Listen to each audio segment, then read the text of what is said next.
pendapat yang ketiga, wa qala ahlud dhahir al-qasru fi kulli safarin qariban kana aw ba'idan. Menurut Daud Dhahiri itu qasar salat itu boleh di setiap perjalanan safar. Mau perjalanannya itu dekat ataupun jauh tidak penting. Yang penting namanya berperjalanan, namanya safar.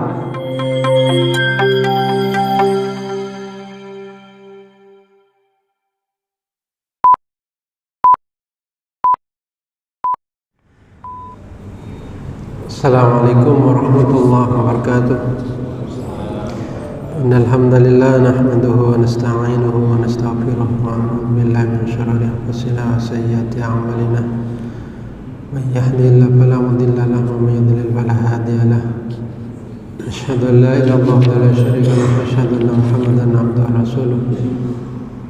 Allahumma shalli ala nabiyyina Muhammadin wa ala alihi wa sahbihi ajma'in. Amma ba'du. Jamaah rahimakumullah, kita lanjutkan masih membahas tentang qasar salat. Kita akan membahas masafatul qasri, yaitu jarak yang membolehkan qasar salat.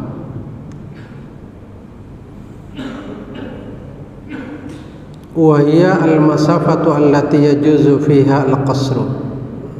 Masafatul qasri itu atau jarak kebolehan salat qasar ini yang membolehkan seseorang melakukan qasar salat. Fa innal ulama ikhtalafu fi dzalika aidan ikhtilafan katsiran. Ulama dalam persoalan ini, dalam persoalan jarak kebolehan qasar itu ada banyak pendapat. Yang pertama adalah fadzahaba Malikun wa Syafi'i wa Ahmadu wa jama'atun katsiratun ila anna as-salata taksuru anna as-salata tuksaru fi arba'ati burudin. Sesungguhnya salat itu boleh dikasar itu kalau jaraknya itu 4 burud. Kira-kira 4 burud itu satu barit itu ada arba'atu farasikha, 4 farsakh. Satu farsakh itu salah satu amyalin, 3 mil. 1 mil itu sama dengan 1,848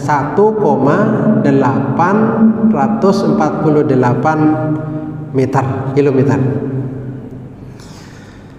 Sehingga kalau lalu itu dikalikan 4 kali 4 kali 3 kali 1,8 meter misalnya, maka itu kenanya sampai 88,8 kilometer. Sehingga masafatul qasri, jarak kebolehan qasar salat itu 88,8 kilometer.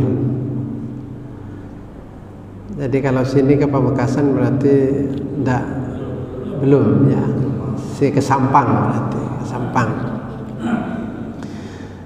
Jadi itu menurut ulama yang pertama. Ada ulama dalam kitab Mawsu'atul Fiqhi ala madzahibil arba itu menghitung yaitu 86 kilometer. Menurut fatwa Al-Lajnah Daimah, itu lembaga fatwa Arab Saudi, itu menghitung 80 kilometer.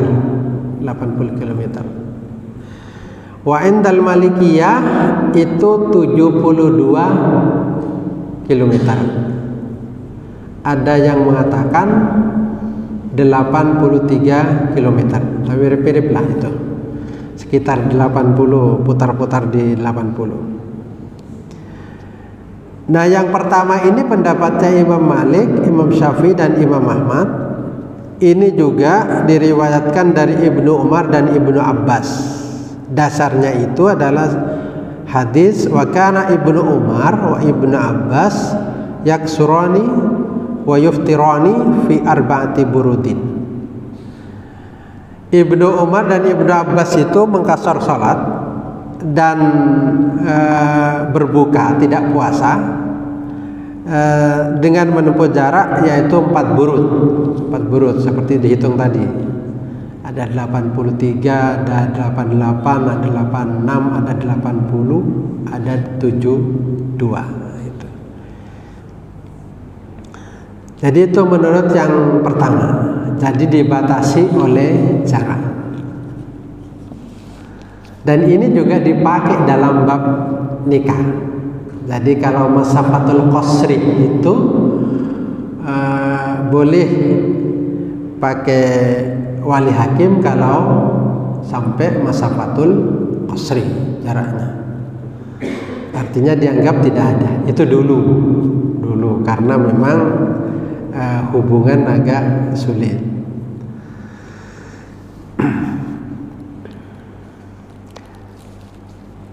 Hal takdiru hadil masafah tahdidun atau takribun. Apakah ketentuan tentang jarak itu yang tadi itu paten 88, 83, apakah paten itu atau hanya perkiraan saja? Apa perbedaannya paten dengan perkiraan? Kalau perkiraan itu berarti kurang dari itu boleh, lebih dari itu apalagi. Nah, fadhahaba asy-Syafi'iyah ila anna takdir al-masafah. Jadi tahdidun. Jadi menurut mazhab Syafi'i, ketentuan jarak itu terbatas seperti itu. Artinya tidak boleh kurang, terbatas.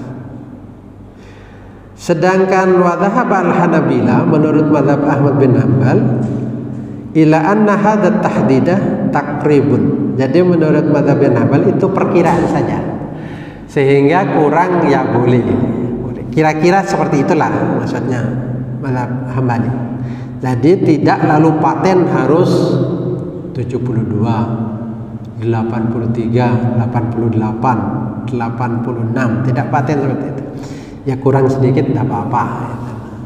Artinya tidak lalu paten. Itu pendapat yang pertama. Pendapat yang kedua, wa qala Abu Hanifah wa ashabuhu wal Kufiyun, menurut mazhab Abu Hanifah dan ulama-ulama Kufah, aqallu ma tuksaru fihi as-salatu thalathatu ayyamin.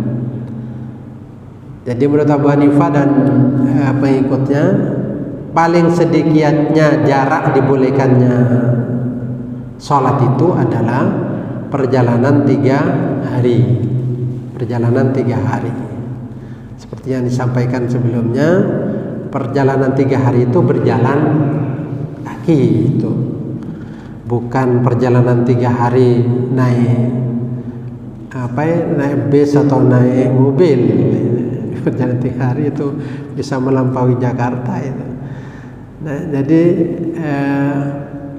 yang dimaksud adalah ketika kita ulama-ulama terdahulu menyampaikan. Jadi jalan kaki yang dimaksud. Oleh karena itu diperkirakan ada yang dari mazhab Abu Hanifah itu mengatakan yaitu sekitar 5 farsah. Ada yang mengatakan bi khamsata asyarah farsahan, ya, 15 farsah. Ya, artinya 1 hari itu 5 farsah. Berarti kalau 3 hari berarti 15 farsah. Kalau 15 farsah itu sama dengan 81 kilometer. Jadi yang dimaksud Abu Hanifah 3 hari itu sekitar 81 kilometer. Itu ya, miriplah dengan pendapat yang pertama tadi. Jadi mirip dengan pendapat yang meskipun ini hitungannya adalah 3 hari. Itu pendapat yang kedua. Pendapat yang ketiga, wa qala ahlud dhahir al-qasru fi kulli safarin qariban kana aw ba'idan. Menurut Daud Dhahiri itu qasar salat itu boleh di setiap perjalanan safar. Mau perjalanannya itu dekat ataupun jauh tidak penting. Yang penting namanya berperjalanan, namanya safar. Kalau sudah namanya safar, ya itu boleh. Apakah dekat, apakah jauh. Sehingga Daud Dhahiri ini tidak menentukan ketentuan batasan jarak yang panjang. Ini yang juga wahwa marwiyun diriwayatkan dari an Aliyin wa Ibni Umar. Ini yang juga diriwayatkan dari Imam Ali dan Ibnu Umar. Jadi sahabat Rasulullah sallallahu alaihi wasallam yaitu Imam Ali dan Ibnu Umar juga diriwayatkan menggunakan seperti ini pendapat. Nah, dalam salah satu riwayat dikatakan sami'tu Ibnu Umar yaqul inni la usafir as-sa'ata minan nahar fa'aksur. Saya berperjalanan 1 jam itu, kata Ibnu Umar, itu mengkasar salat.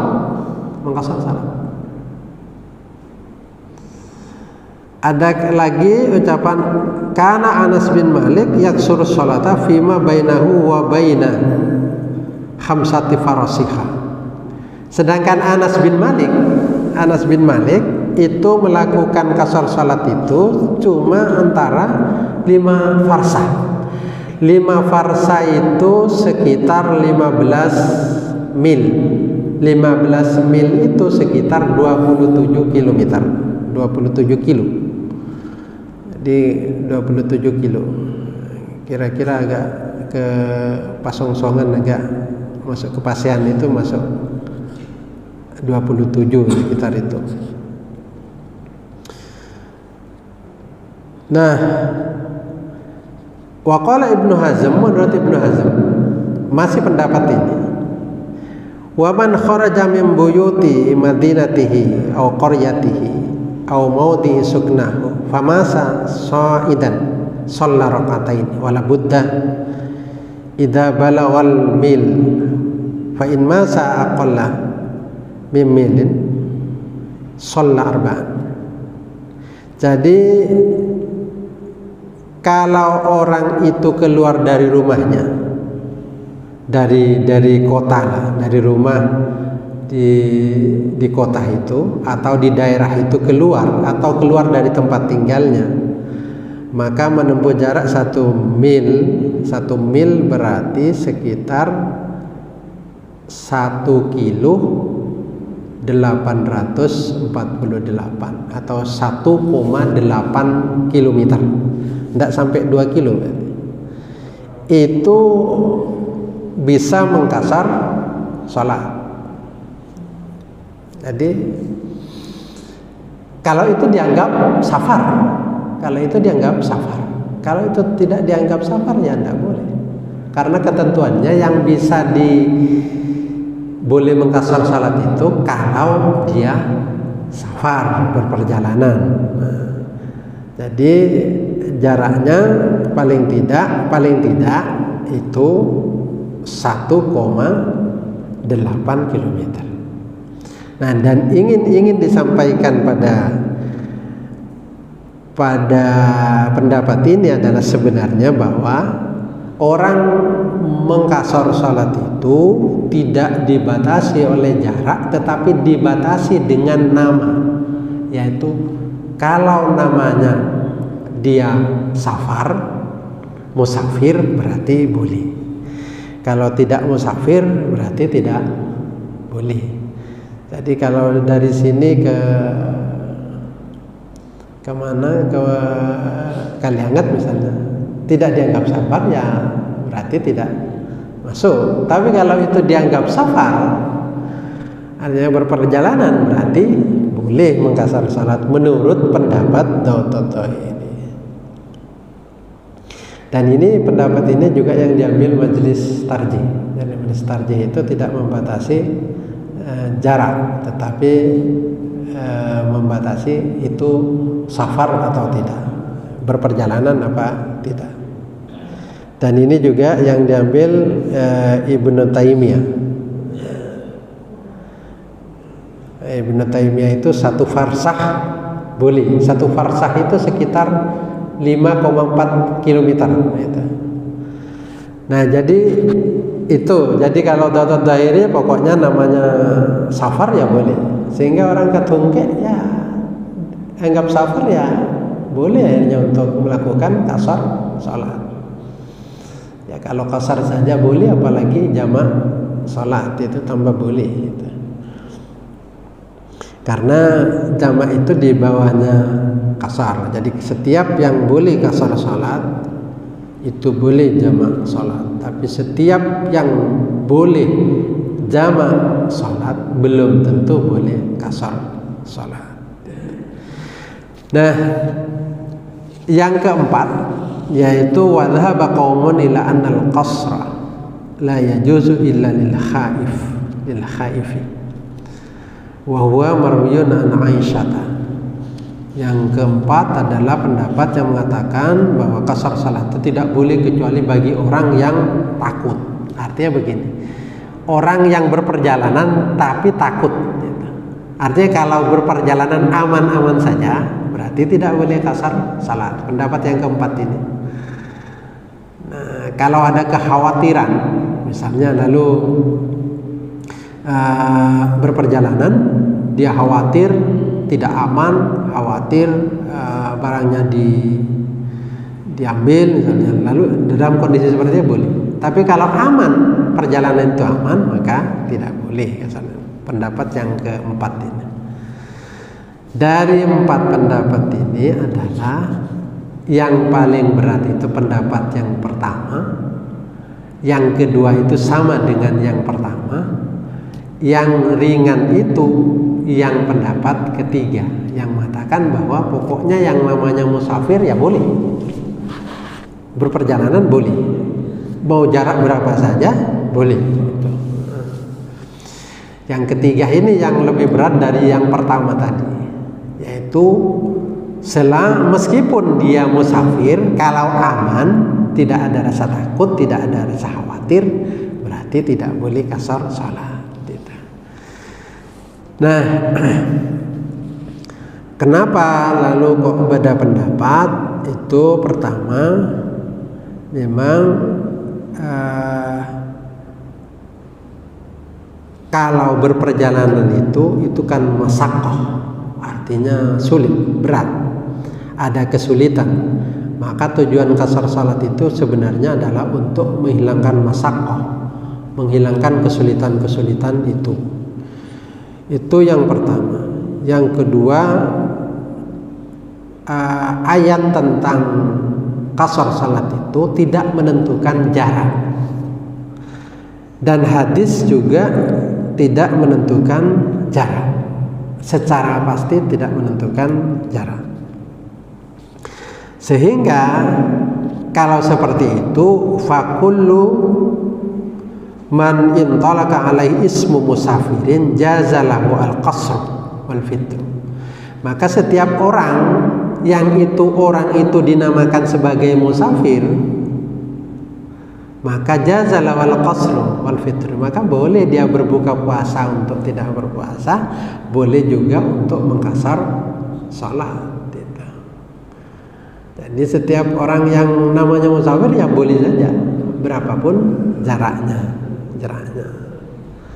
Sehingga nanti ini berimbas ke berapa hari boleh, berimbas ke situ.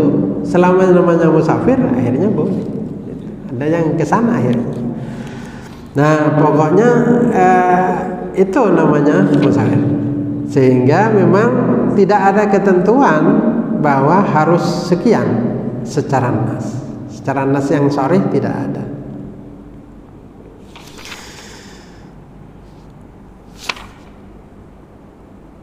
Nah, ada hadis yang mengatakan dari Umar bin Khattab, annan nabiyya sallallahu alaihi wasallam kana yaksuru fi nahwi as-sab'ata asyara milan. Jadi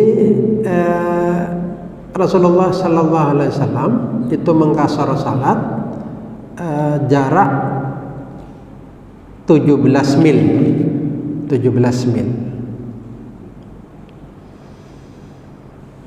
Jadi itu dijadikan dasar.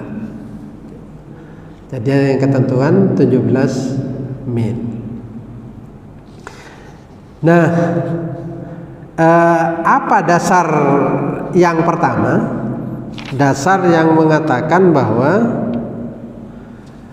harus 88, harus 83, harus 86 itu. Nah, itu dasarnya pendapatnya yang pertama, yaitu jumhur yang pertama itu anna Ibnu Umar wa Ibnu Abbas kana yusalliyani raka'ataini wa yaftirani fi arba'ati burudin fama fawqa dzalik.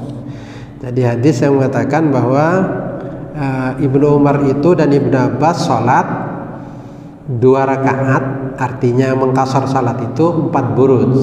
4 burud itu sekitar tadi itu 88 atau 86 kilometer. Itu yang dijadikan dasar. Pendapat yang mengatakan 3 hari, kok 3 hari? Nah, itu didasarkan pada hadis la tusafirul mar'atu salasata ayamin illa ma'adi mahramin. Jadi seorang perempuan tidak melakukan safar, berperjalanan 3 hari kecuali dia bersama mahramnya. Itu yang dijelaskan. Jadi orang dikatakan safar itu kalau 3 hari. Itu kalau 3 hari. Nah, dihitung tadi 3 hari itu sekitar 81 kilometer. Nah, pendapat yang mengatakan tidak membatasi jarak, yang penting dikatakan safar. Pertama, di dalam ayat itu wa idza darabtum fil ardi falaisa 'alaikum junahun an taksuru minas shalah. Ayat tentang kasar ini itu tidak ada ketentuan tentang batasan jarak. Oleh karena itu wat tahdidu la yakunu illa an tauqifin. Oleh karena itu penentuan jarak tidak boleh dilakukan kecuali dengan nas. Menurut pendapat yang mengatakan bahwa tidak perlu ditentukan jaraknya. Jadi jarak itu boleh ditentukan berdasarkan nas. Sementara tidak ada nas yang menentukan jarak qasar salat itu.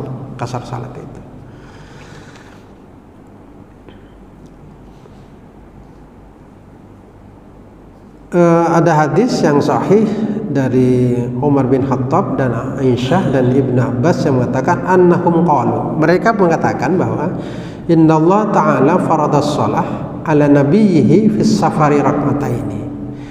Allah itu memfardukan salat atas nabinya itu di safar itu rak'ataini. Jadi mengqasar salat di safar. Oleh karena itu falaisa liahdin ay yakhussahu illa bin nasin au ijma'in, maka tidak boleh lalu membatasi jarak itu kecuali dengan nas, sementara tidak ada nas.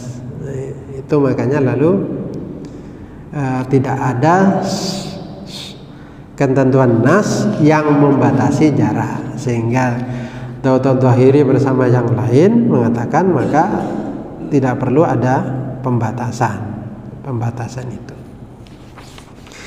Ini yang lalu dijadikan dasar. Jadi ada hadis juga, anna Rasulullah sallallahu alaihi wasallam kana idza safara farsahan yaksurus shalah. Rasulullah itu sallallahu alaihi wasallam apabila dia berperjalanan satu farsah sekitar 5,4 kilometer, 5 kilo lebih, itu yaksurus shalah. Rasulullah itu mengkasar salat hanya 5 kilo. 5 kilo itu kira-kira ke Kalianget ya. Ya, Kalianget. Itu pendek. Nah, itu hadis itu mengatakan Rasulullah mengkasar salat. Nah, ini dijadikan dasar. Ya. Jadi tidak ada ketentuan secara khusus. Nah, tinggal milih itu. Ada yang berat, ada yang ringan, ada yang ringan sekali. Nah, safar yang membolehkan kasar salat itu safar yang bagaimana?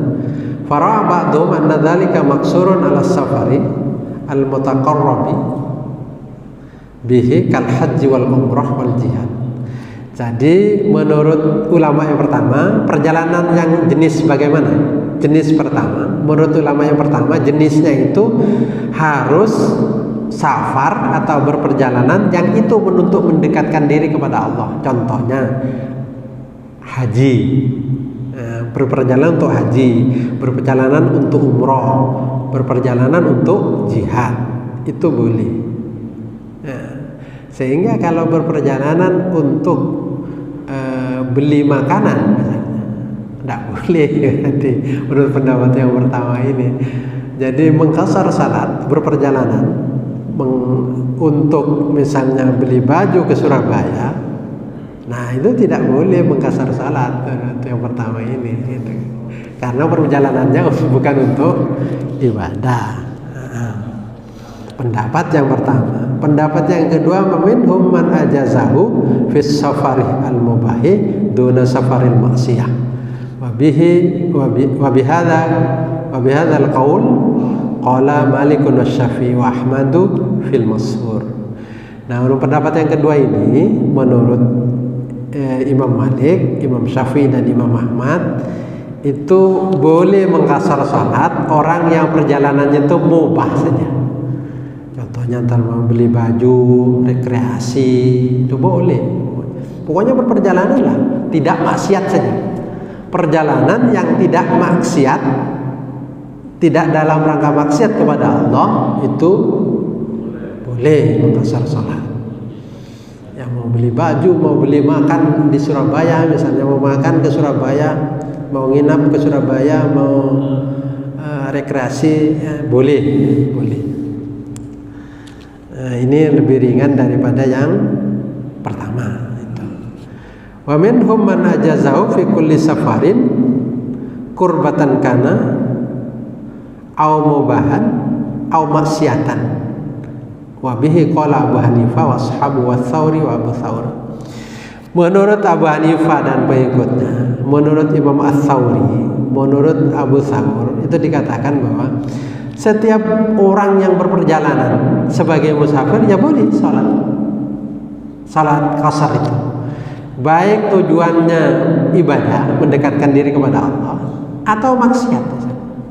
Contoh misalnya ada orang pergi ke Surabaya mau mencuri, memang tujuannya mau mencuri. Nah, itu menurut Abu Hanifah dan teman-temannya itu boleh mengkasar salat. Karena pokoknya dia berperjalanan, mau tujuannya maksiat, mau tujuannya ibadah, ya boleh.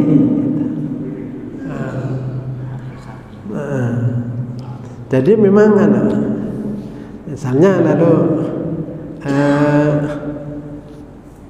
ke Surabaya untuk tujuan-tujuan yang dihitung oleh syariah sebagai maksiat, dia tetap boleh mengqasar salat itu, karena dia tetap dinamakan musafir meskipun tujuannya maksiat. Nah,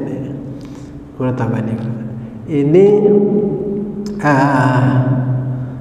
pendapat yang paling ringan. Pertama berat karena harus tujuan ibadah, yang kedua pokoknya yang musafir mubah sajalah, yang mubah tidak apa-apa kasar salat. Yang ketiga itu ya mau mubah, mau maksiat, mau pokoknya semuanya lah yang namanya musafir itu boleh. Kenapa seperti itu? Karena memang tidak ada batasan tentang ketentuan safar itu. Safar yang membolehkan itu tidak ada ketentuan harus mubah atau dalam rangka ibadah, tetapi yang ada pokoknya dia musafir, maka boleh. Jadi itu yang lalu mendasari para ulama. Nah, ulama yang mengatakan mubah, tidak boleh maksiat, karena tidak mungkin syariah itu mendukung musafir diberikan keringanan tapi tujuannya maksiat. Sehingga lalu dikatakan ya kalau maksiat ya tidak boleh, kalau yang mubah itu boleh. Sebenarnya yang mubah itu apa? Kalau lalu kepentingannya, niatnya itu untuk menghindari yang maksiat, itu malah bagus menjadi ibadah. Contoh misalnya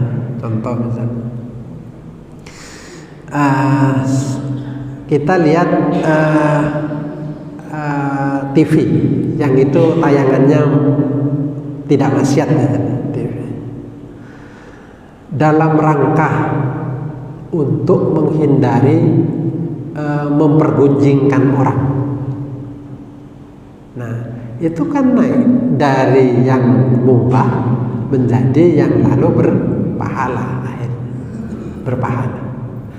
Mubah dalam rangka menghindari barang haram itu berpahala.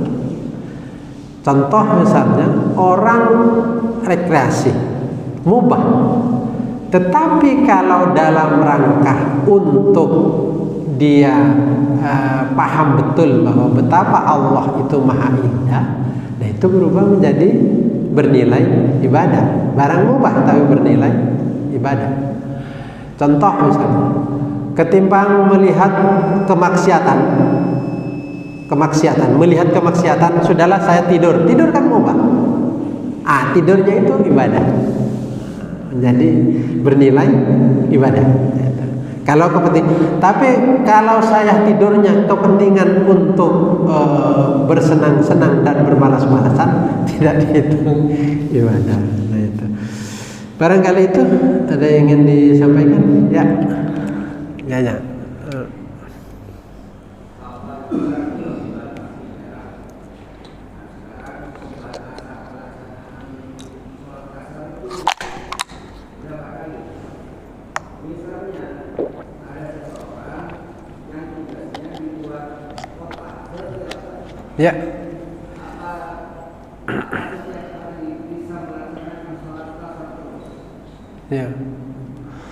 Ya. Lebih rinci nanti, tapi saya begini. Ada yang membuat ketentuan jarak itu, masanya, misalnya ada orang berpergian. Nah, bolehnya itu selama 3 hari di tempat itu. Boleh dia mengqasar salat. Nah, ada ulama mengatakan 4 hari, ada yang mengatakan 15 hari di tempat itu. Ada yang mengatakan pokoknya namanya musafir. Boleh. Gimana kalau saya musafir selama tugas? Tugas misalnya saya 15 tahun di Surabaya. Kalau yang dinamakan musafir kan begini, Bapak. Saya pergi ke Surabaya bertugas, tapi saya hanya kepentingan bertugas. kepingin tetap kembali ke Sumenep, namanya musafir. Kalau begini, saya pergi ke Surabaya bertugas, tapi saya mau tetap di Surabaya, ya bukan musafir namanya, sudah menjadi penduduk Surabaya. Nah, kalau menurut pendapat yang ketiga, kalau yang namanya musafir ya tetap boleh, meskipun itu berapa tahun, kan namanya musafir tetap. Itu. Ya, misalnya contoh, ada seorang mahasiswa atau pegawai lah tadi itu bertugas ke Surabaya. Saya kepentingan ke Surabaya bertugas sebagai musafir. Saya masih ingin kembali ke rumah saya, ke Sumenep, maka dihitung musafir dia, sehingga boleh mengqasar salat. Menurut pendapat yang pertama hanya dibatasi 3 hari, lebih dari 3 hari tidak boleh mengqasar salat. Ada yang mengatakan 15 hari batasnya, 14 ya sampai 12. Nah, itu lebih dari itu dia tidak boleh mengqasar salat. Pendapat yang ketiga kemarin ini kan, pokoknya selama namanya musafir maka dia boleh. Itu. Ya. Ya. Ya. Sudah. Pahalanya itu bagaimana? Kalau misalnya setiap hari sementara sholat pasar itu kan rukhsah yang diberikan kepada kita. Kalau misalnya kita memanfaatkan rukhsah terus, apakah pahala yang kita dapat seperti yang ada kondisi normal? Ya, tidak ada nas dari Al-Quran dan hadis kalau mengqasar salat pahalanya dikurangi separuh.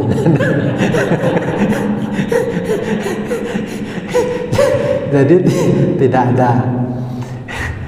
Kepentingan Allah memberikan rukhsah itu karena memang kondisi. Apakah sholatnya orang sakit yang duduk dengan orang yang sehat berdiri itu berbeda? Tidak berbeda. Yang akan menentukan beda itu adalah nyamannya dengan Allah ketika sholat, rasa senangnya dengan Allah ketika sujud, itulah yang akan membedakan.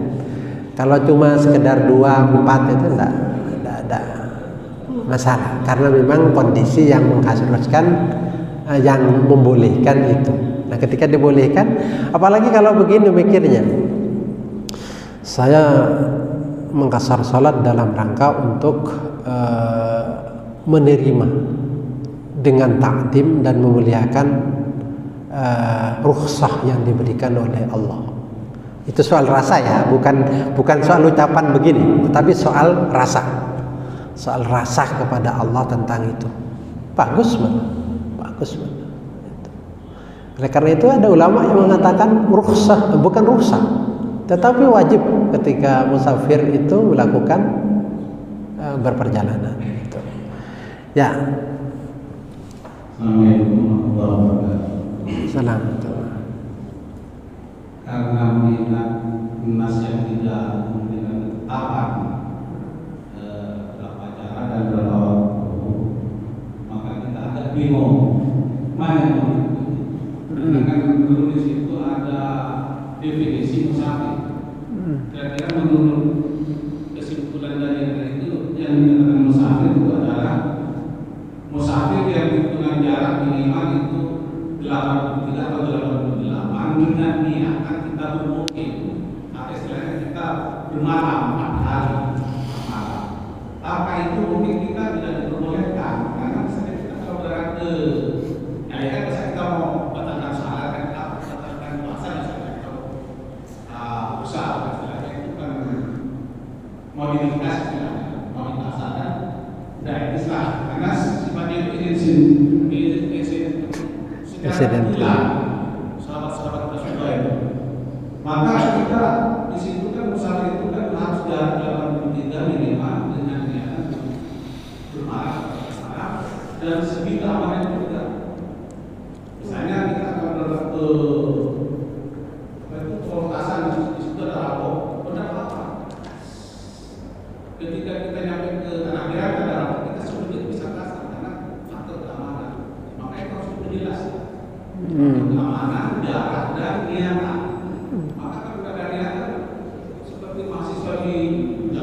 rumah harus rusak ya.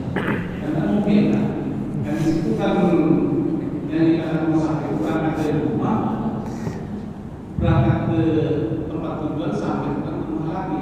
Ketika tidak nyampe tujuan kita tidak terpenuhi, maka tetap dikatakan musafir.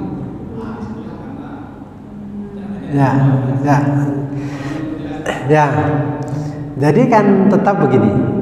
Yang dikatakan musafir orang yang berpergian ke satu tempat dan mau kembali ke tempat asal. Itu musafir.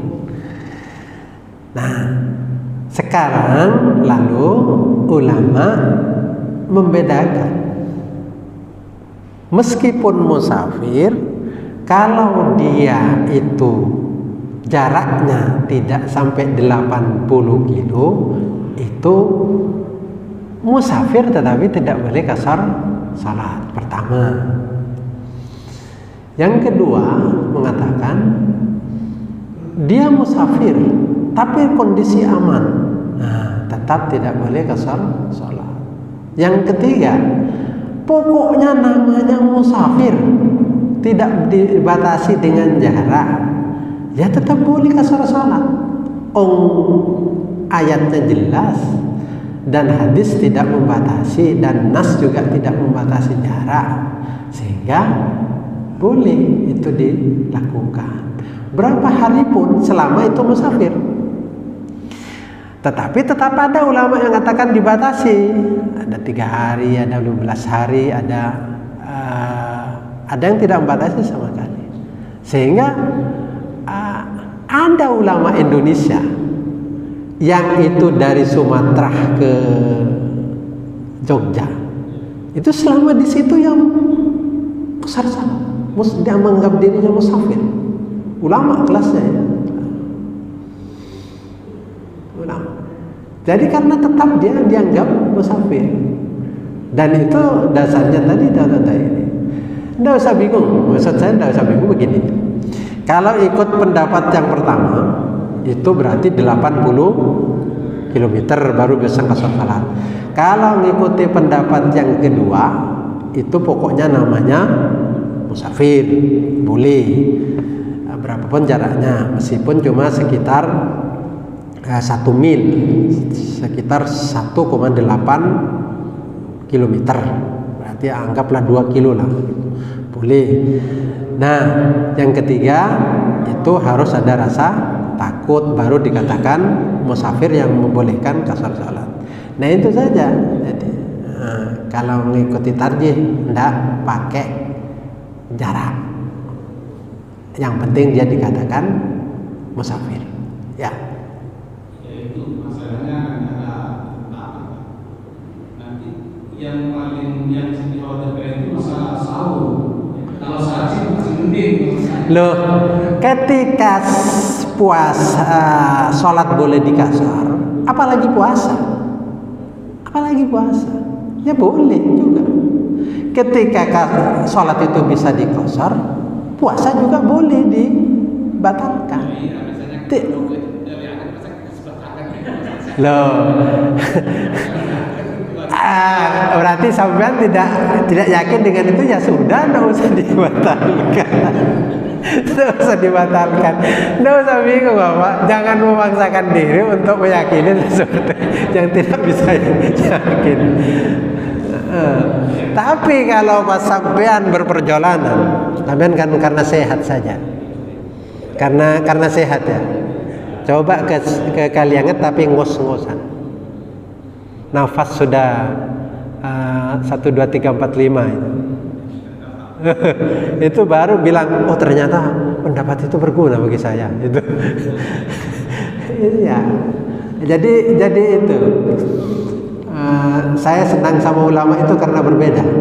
Kalau tidak berbeda, seandainya tidak berbeda itu termasuk saya yang tidak suka dengan ulama. Karena berbeda menguntungkan orang di kemudian hari. Dan ucapan yang seperti ini pernah diucapkan oleh Khalifah Umar bin Abdul Aziz. Itu ucapan yang mengatakan bahwa saya senang dengan para sahabat karena mereka berbeda. Nah hari ini kita nikmati juga seperti ucapannya Umar bin Abdul Aziz. Nanti saya beri yang satu saja, sampean malah kebingungan nanti. Jadi saya sampaikan semua biar nanti ini menjadi ilmu.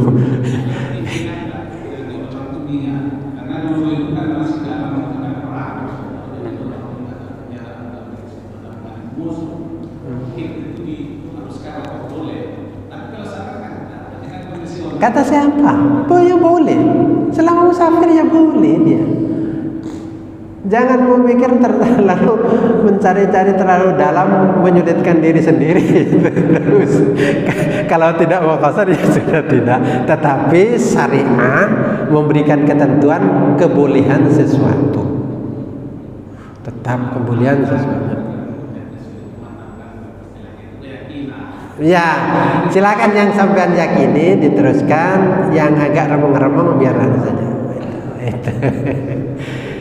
Ya, barangkali ada cukup. Ya.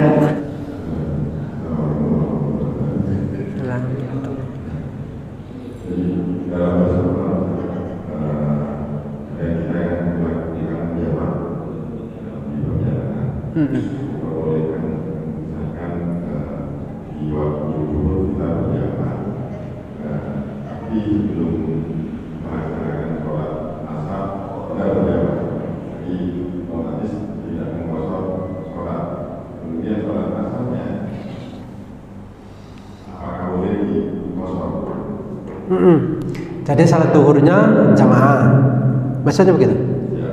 Setelah itu salat asar, kasar boleh. Jadi duhurnya berjamaah, setelah itu salat kasar. Kalau punya teman, temannya ajak salat kasar berjamaah. Kalau sendirian, salat kasar sendirian. Ya, barangkali itu. Ya silakan.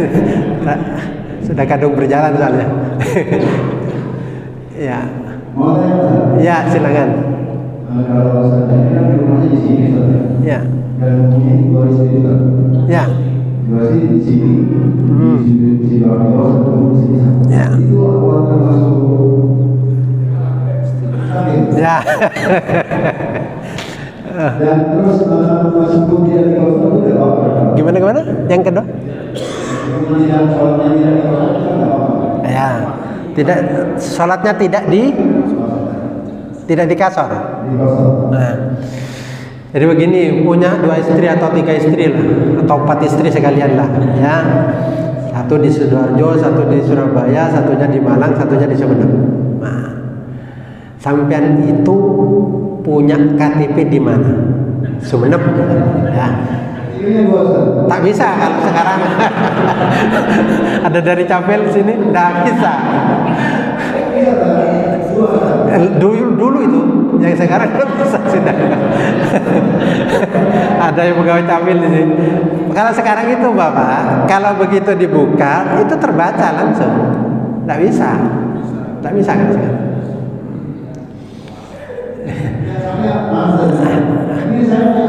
Nah, mau saya teruskan itu pembukaannya baru KTP itu, bukan itu yang saya maksud.